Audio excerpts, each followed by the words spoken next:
Welcome to the new Aviator's Guide to DCS series. Whether you're a seasoned pilot or a newcomer to the virtual skies, this series aims to be your ultimate resource for mastering the art of flying in DCS. Join us as we embark on a comprehensive journey filled with tips, tricks, and fundamentals to help you become a skilled virtual aviator. 217, airborne. So in DCS, especially when flying with other pilots, clear and concise radio communications are key. This is where SRS comes in. In this video, we're going to go over everything from the installation, some common troubleshooting steps, and a few tidbits to help make for an optimal setup. Flying in a large group of planes, clear communications is one of the most important things to master. As the name suggests, SRS is a standalone add-on for DCS that provides a simple solution for radio communications. Even though DCS recently implemented their own radio system, many multiplayer servers and communities still rely on SRS to fill their radio needs. To get us started, we're going to head on over to the SRS website. As you can see here, I'm going to have a link down in the description below as to where you can find this. You'll click the download latest release here, and it's going to take you over to your to their GitHub. Download the latest version.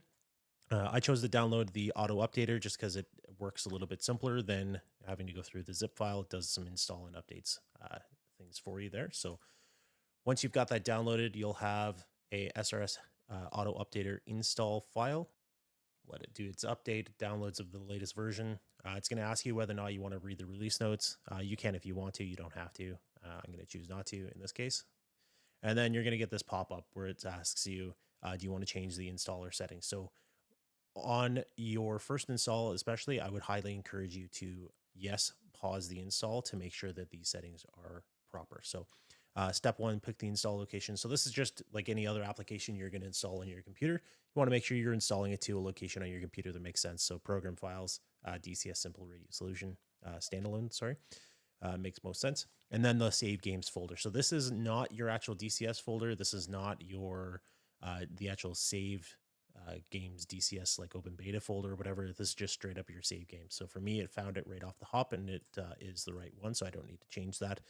If for whatever reason, the path that it puts in there is not to your saved games folder, make sure you click the locate button here and adjust that so that's the right option. Install or remove. So because I already have it installed on my computer, it's giving this option. I believe it actually comes up regardless of whether you have it or not.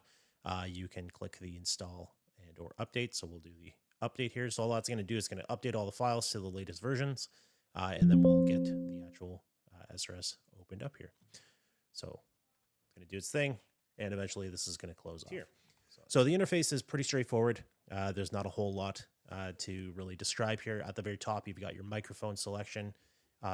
Next one down, you've got your speaker selection. So input-output situation, same as any other communications portion.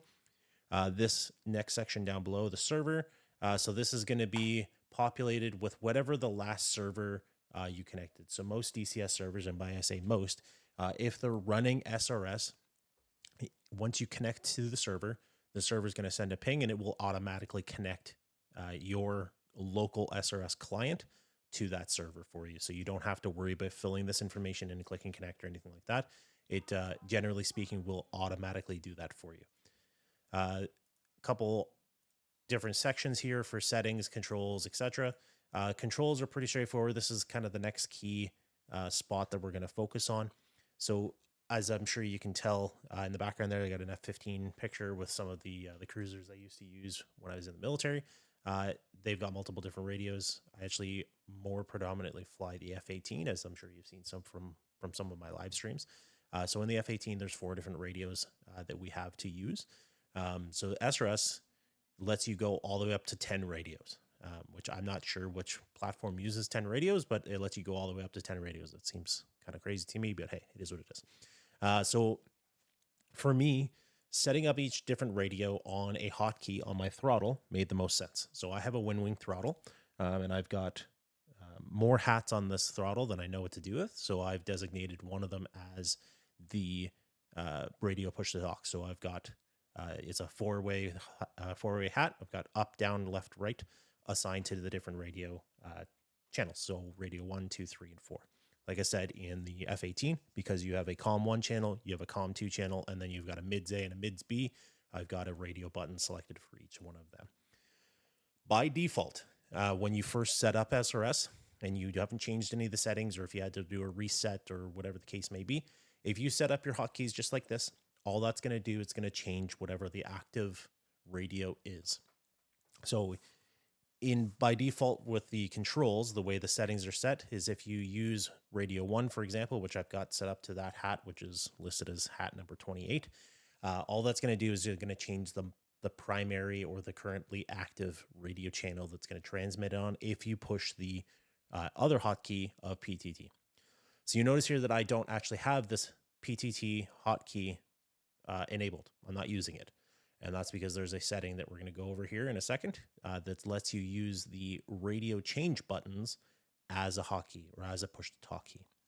I didn't set up any of the other ones down here because none of them really matter to me in terms of like radio volumes up and down, changing frequencies up and down, because you do that all in the jet. Favorites, don't really ever use that. Again, this is just for different servers that you have favorites set up for. You can or don't have to, it doesn't really matter. Like I said, auto connect, that part's important because that's going to automatically connect you to DCS, to the SRS server when you connect to a DCS multiplayer server that has SRS enabled. Scrolling down, there's a few different settings here that are important. Some people like them, some people don't. You have all kinds of different settings here that you can change. So the very first setting that really matters for what I was talking about for the hotkeys, so is this one here, the very top one. Radio switch works as a push to talk. So all that means is when you're switching your active radio channel, whether from radio 1, 2, 3, 4, whatever the case may be, as you switch it and you hold it down, that acts as your push to talk key so that it will actually transmit on that channel. So I've got that turned on. It is off by default. I've got that one turned on. As we keep scrolling down, you come up to some radio effects. So some different radio effects that happen on the radio. So while you're flying in the jet, the radio effects, there's going to be like static. There's going to be like that mic key up sounds. There's going to be a couple different effects that happen. Personally, I turned it off for the mids because that is a more interchannel, like it's more of like a chatting thing. Like I want to be able to hear that. That's how our flight talks to each other. So I've got that turned off. And I also turned off the background radio effects as well. So that kind of limits some of the static and stuff like that to make it easier to hear, essentially. If you've been playing DCS for any amount of time, you know how loud some of the jets can get. So being able to turn some of that off definitely helps for being able to actually hear things. Radio voice effect, I will go show you an example of that here in a second. Encryption effects, same thing. It's just different radio effects that they play over top of your voice to do that. The next thing that I changed, so like I said, because I have 4 different radios on the Hornet that I'm using at any given time, as you can see, there is, or as I'm sure you can imagine, rather, when everybody's talking all at once on multiple different channels, it's hard to tell who's talking on what channel and where it's coming from. So that's where this next section comes in. It allows you to change the equalization as to which ear your radio is playing in. So radio 1, I've got it so that it plays 100% on the left-hand side, radio 2 on 100% on the right-hand side, and then same thing for 3 and 4. So all that allows me to do is I know that my Comm 1 channel on my jet is going to come out of my left-hand ear 100% of the time, and my Comm 2 on my jet is going to come out of my right ear 100% of the time. That way, if I've got 2 different channels, say I've got an air traffic control on one side and I've got a strike channel on another side, or on the other channel, sorry, I can know who's talking when so that I know which channel to respond to. Same goes for the mids, the exact same principle for that. So that radio effect I was telling you about before. So one of the things when you're actually going through the setup of DCS, a lot of people run into problems with your SRS setup, where you end up running into some troubleshooting steps that you need to take because for whatever reason you can hear people talking, but they can't hear you, or they can hear you, but you can't hear them. There's a whole slew of different things, and it really comes down to these 2 settings here. So your microphone, whatever microphone you're going to have. So this is going to show up all the different microphones that you have in your system. So because I use a Rodecaster, it comes up, and that's the one that I'm using for my microphone. My microphone passes through the Rodecaster and then goes into my computer. And I've got it set up for the Rodecaster there. This may not be you. I've got a Logitech Pro X2 Lightspeed, which is the headset that I have that has a microphone built into it, or has a microphone rather that you can plug into it if you so desire. That microphone is going to show up there. So basically, any of your microphones that you have on your system are going to show up here under the microphone for as an input source that you can choose. So whatever one shows up for you, whether that's your, like I said, the Logitech Pro X wireless, it might be an Elgato microphone, it might be whatever microphone that you have, it's going to show up there. That's the one you're going to want to use. Speakers, exactly the same thing. You can go through and choose whichever one you want. Like I even got like NVIDIA, my NVIDIA high definition audio coming out because one of my monitors detects that it has a speaker ability. So depending on how your computer's set up, this list is going to look a little bit different. The pass through, I've never really had a reason to use that, but essentially all that's doing is giving you the option to pass it through one thing into another. I don't really have any idea as to why anybody would ever set that up, but that's there. This little slider here is a speaker boost. So if you're like me and have wild hearing damage and are deaf, you're going to want to have a little bit of a boost here. So all that's going to do is going to do exactly as it describes. It's going to boost up the volume of the radio communications coming through the speakers so that they will overlap over top of the jet sounds a little bit better. The preview button. So this is where you can test it. So as I test it, as soon as I press this audio preview button and I start talking, you're going to see this radio meter bump up and down, and same with this one for it coming the input and then the output. And then you'll also get a preview of the radio sound as well. So here we go. So test with the overlay. As you can hear, I am talking, and it is repeating back to me.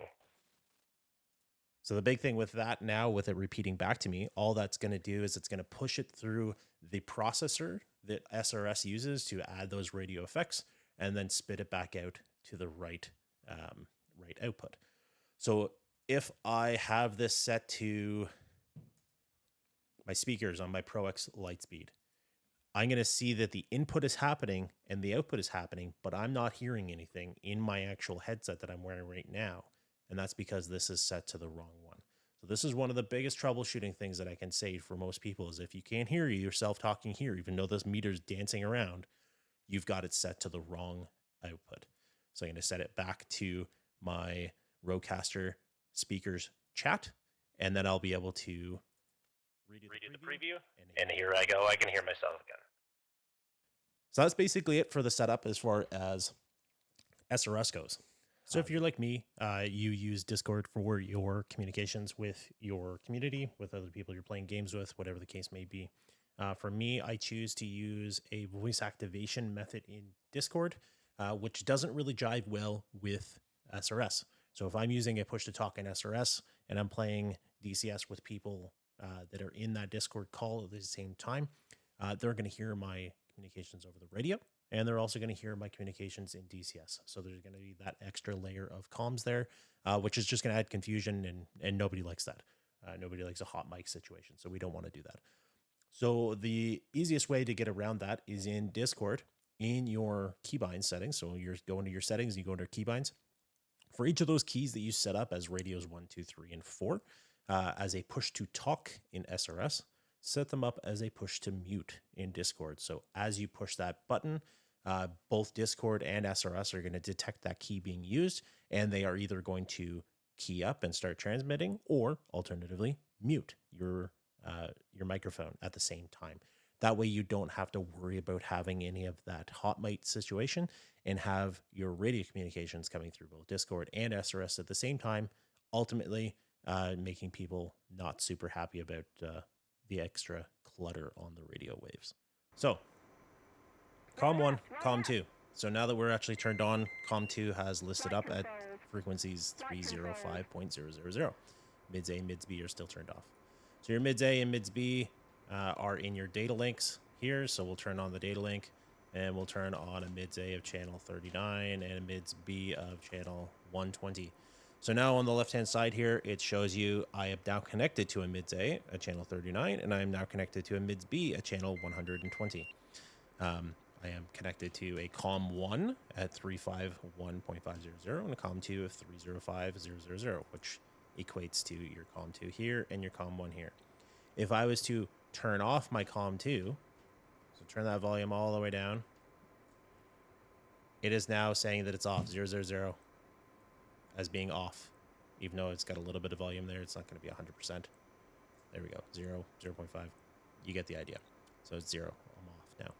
If I start cranking that back up, the percentage here equates to your volume for that specific radio.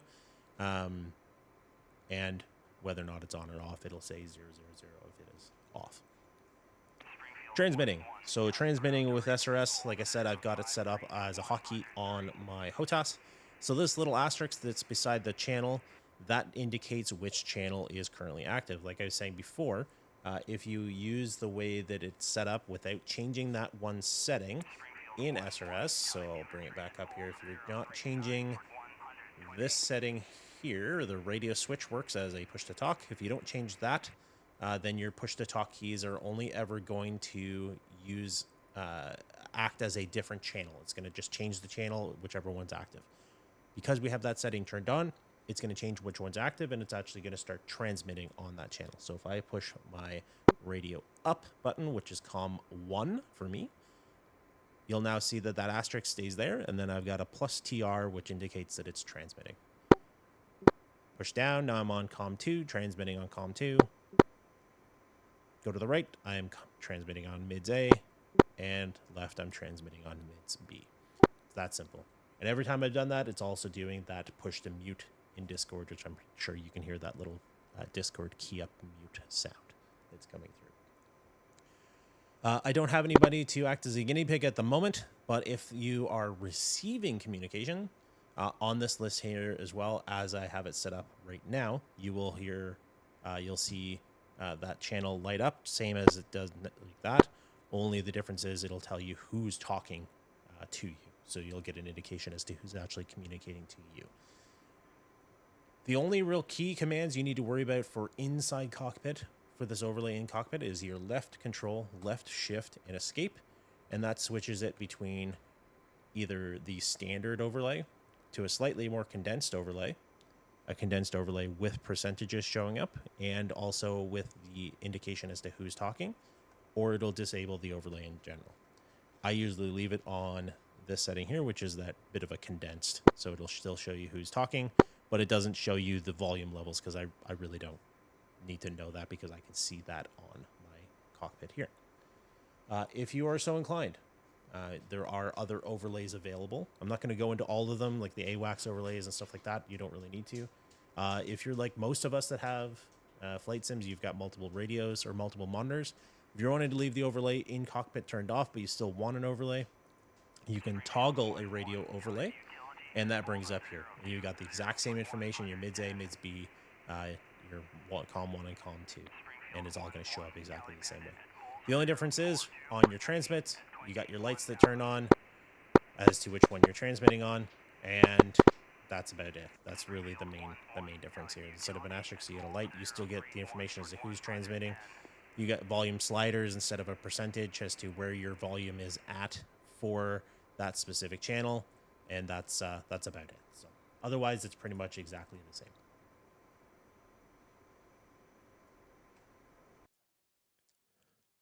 Similar to real life, in flight simulators, especially combat simulators like DCS, radio communications play a crucial role in ensuring the safe and efficient flight operations.